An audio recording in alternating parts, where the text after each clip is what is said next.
not coming down. I never left it on the ground. I'm not coming down. I wanna go higher, higher, higher than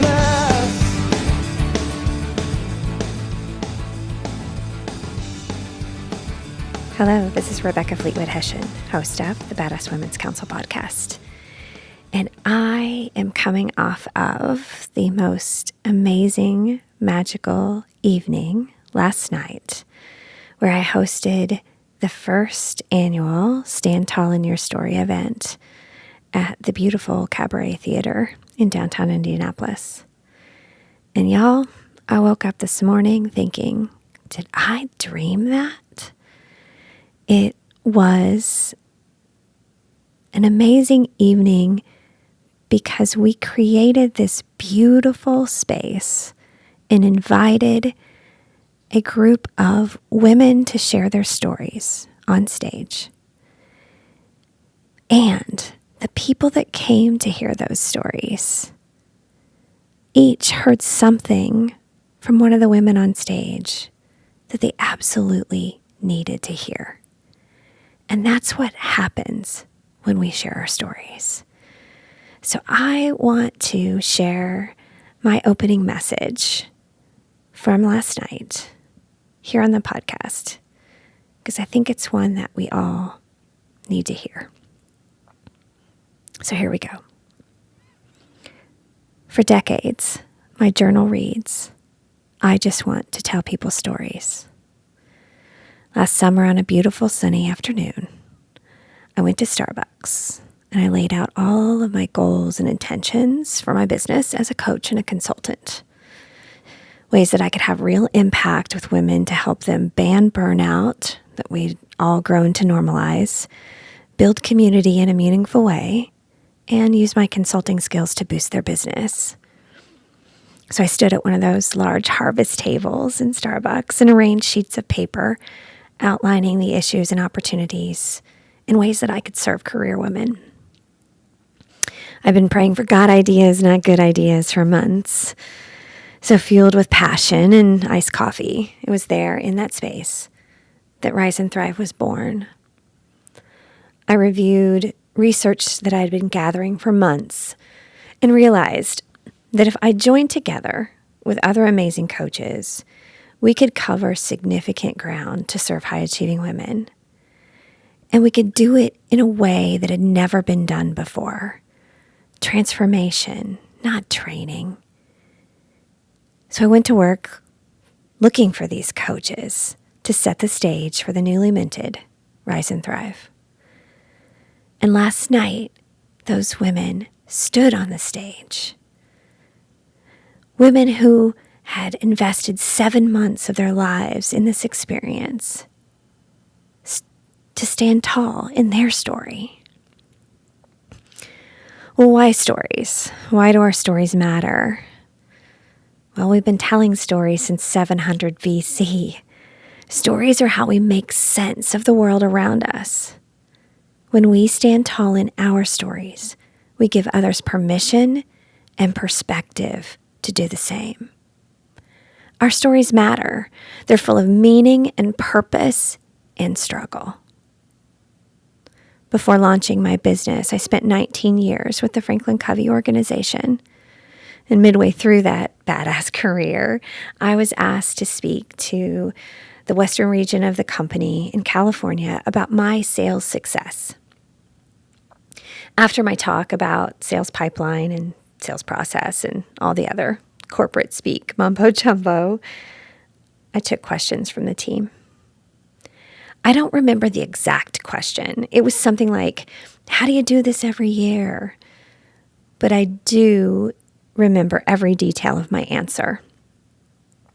I revealed to the group that I was afraid every single day. Afraid this was the year that I wouldn't hit my goals. This was the year that they'd realize it was all a fluke. This was the year that it would all come crumbling down. And I saw their faces. It wasn't shock and awe that I was a misfit. It was gratitude and relief. They smiled. Their faces softened. They relaxed. Then the questions really started to pour in. You? Really? You're afraid? How do you deal with it? Will it ever stop? Despite our differences in roles, titles, experience, we all had something important in common. We're all connected by our uncertainties and our imperfection.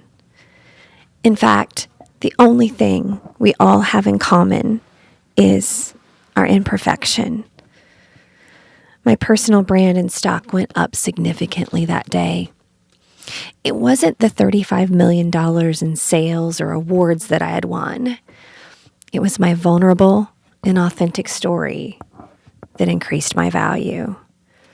You see, our value doesn't actually come from glass trophies and accolades. It comes from our ability to connect with others through our stories. When I decided to go out on my own, I gave a 6-month notice. Lots of time to transition clients and say our goodbyes.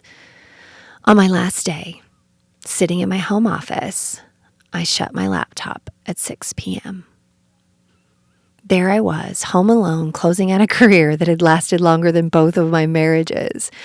I looked out the window and felt a cocktail of emotions that made me uneasy. I mean, where was the parade, the balloons, the banners, maybe some flowers? Why hadn't the CEO called me on this momentous occasion? Even though I had received many nice calls and comments over the 6 months, and even multiple offers to stay, I was hurt, even a little pissed. Wasn't all of my time, effort, and accolades worth more than the click of a laptop echoing in a very quiet room? So I did what a badass woman does when she's feeling dissed. I poured a really tall glass of Cabernet, and I sat at my counter ready to whine a little. And I did. I sat there nursing my sour grapes, literally and figuratively. And then it hit me. Why was I frustrated? I chose to leave. My identity had been so tied up in the sales goals and the awards and the big company logo. I had lost track of me. And I left because I wanted to be free to be me and all of that. But I was so confused. Why did it feel so lonely? I had a long talk with myself. And I had to remind myself that I still possessed all of the unique gifts, talents, and abilities that earned me those awards, that sold $35 million. I reminded myself that I still had all of the talent and capability. It didn't go away when I closed that laptop. I simply was going to use them differently. You see, you don't start over. You start writing a new chapter in a new role, a new chapter in a new company, a new chapter in your own business. You can even start a new chapter in retirement. Feeling like your success is from awards and trophies is striving. Knowing you possess the gifts you can take with you anywhere is thriving. So I welcome you to look at your life as the chapters that they are and invite you into a world of thriving. And I'm not coming down. If you're a career woman and are interested in Rise and Thrive, which is a 7-month experience that runs from September to March, where you embark on this journey with 7 other career women and 7 coaches to really look at all aspects of your life and business, from health and wellness to growth mindset, strategy, business, execution, courageous leadership from Dare to Lead, and also your fashion, style, and brand, and have the opportunity to stand on stage and tell your story as a celebration for Women's History Month, we'd love to chat. You can go to the website wethrive.live, click on the Rise and Thrive tab, and fill out some information, and we'll schedule some time to chat. I'm not coming down. I never left it on the ground.